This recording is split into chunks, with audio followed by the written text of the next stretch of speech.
আসসালামু আলাইকুম প্রিয় এইচএসসি ২৭ শিক্ষার্থীবৃন্দ, তোমাদের মধ্যে অনেকেই আমাকে প্রশ্ন করো, স্যার A+ পাওয়ার জন্য প্রতিদিন কত ঘন্টা পড়তে হবে?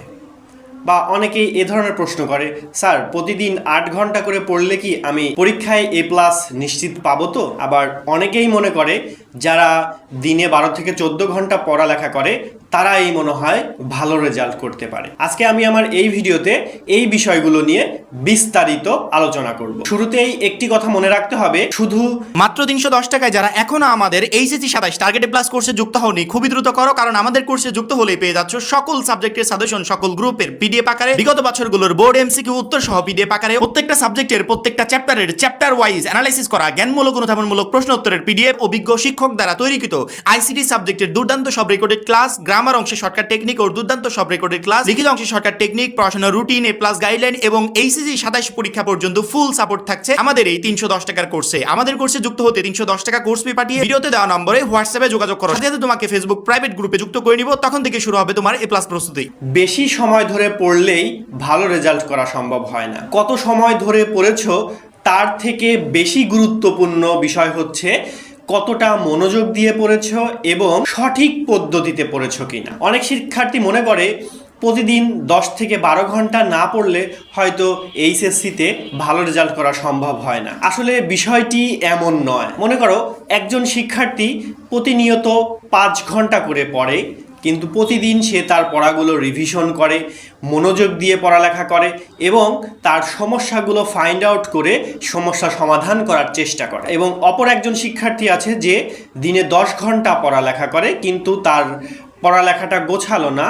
ওই শিক্ষার্থীর থেকে অনেক ক্ষেত্রে দেখা যায় যে শিক্ষার্থী ৫ ঘন্টা পড়েছে কিন্তু মনোযোগ দিয়ে পড়েছে এবং তার সমস্যাগুলো ফাইন্ড আউট করে সেটা সলভ করেছে, সেই শিক্ষার্থীর রেজাল্ট অনেকাংশে ভালো হয়ে যায়। কারণ পড়াশোনার ক্ষেত্রে সময় নয়, কার্যকর সময়টা বেশি গুরুত্বপূর্ণ। তবে এইচএসসির মতো বড় পরীক্ষার জন্য একদম কলেজ ভর্তির শুরু থেকেই নিয়মিত পড়ালেখার অভ্যাস তৈরি করতে হবে। তাহলে সুবিধা হবে কি, শেষ সময় গিয়ে তোমার উপরে অনেক বেশি প্রেশার পড়বে না। তাহলে এইচএসসি শিক্ষার্থীরা দিনে কত ঘন্টা পড়বে বা কিভাবে পড়বে সেই বিষয়টা নিয়ে এখন আমি আলোচনা করব। এইচএসসি ২৭ শিক্ষার্থীবৃন্দদের জন্য আমি সময়কে কয়েক ভাগে ভাগ করেছি। পড়ালেখার পেছনে তোমাকে ৮ থেকে ১০ ঘন্টা সময় ব্যয় করতে হবে।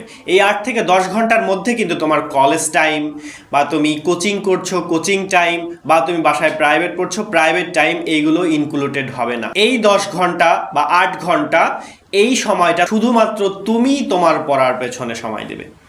এটা তুমি কলেজ করেছো ৬ ঘন্টা, হয়ে গেল ৬ ঘন্টা, আর ২ ঘন্টা তুমি ২টা কোচিং করেছো, ৮ ঘন্টা শেষ, আর ২ ঘন্টা বাসায় এসে পড়লে তুমি মনে করছো তুমি ১০ ঘন্টা ধরে পড়ালেখা করেছো।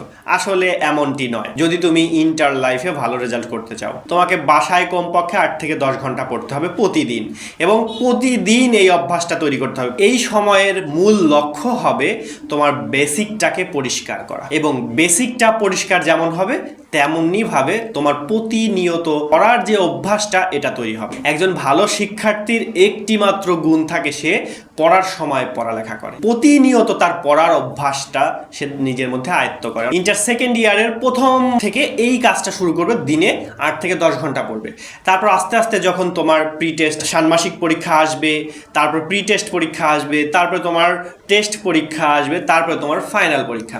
তো দেখো ধাপে ধাপে এখনো কিন্তু তোমার ফাইনাল পরীক্ষায় বসার আগে আরো ৩টি ধাপ আছে। যখন তুমি একটি করে ধাপ পার করবে বা ফাইনাল পরীক্ষার যত সন্নিকটে আসবে, তোমার এই পড়ার রুটিনের যে ঘন্টাটা আমি বলে দিয়েছি ৮ থেকে ১০ ঘন্টা, এটা আস্তে আস্তে বাড়বে। এবং টেস্ট পরীক্ষার পরে আর কোনো প্রাইভেট টিউশন কোচিং কোনো কিছুর আর দরকার নেই, তখন থেকে পুরোপুরি বাসায় বসে যাবে। এখন যদি তুমি পরিশ্রম করতে পারো তাহলেই তোমার দ্বারা সাফল্য সম্ভব। তো প্রিয় শিক্ষার্থীবৃন্দ, তোমাদের কাছে আমার রিকোয়েস্ট থাকবে, তোমার যদি টার্গেট থাকে A+, তাহলে তোমাকে অবশ্যই আমি যে কথাগুলো বললাম এইগুলো তোমাকে মেনেই চলতে হবে। অনেকেই আছে তুমি মনে করবে যে সে আসলে পড়ালেখা করে না, সে তো শুধু আমাদের সাথে ঘুরে বেড়াচ্ছে, আড্ডা দিচ্ছে, কিন্তু তুমি তার ভেতরটা খোঁজ নিয়ে দেখবে যে সে তোমার সাথে আড্ডা দেওয়ার পরে গিয়ে সে কি করছে। এমন অনেক শিক্ষার্থীকে আমি চিনি যারা সারাদিন আড্ডা দেয় কিন্তু তাদের পড়াটা তারা কভার করে তারপরে এসে আড্ডা দেয়। আমি তোমাদেরকে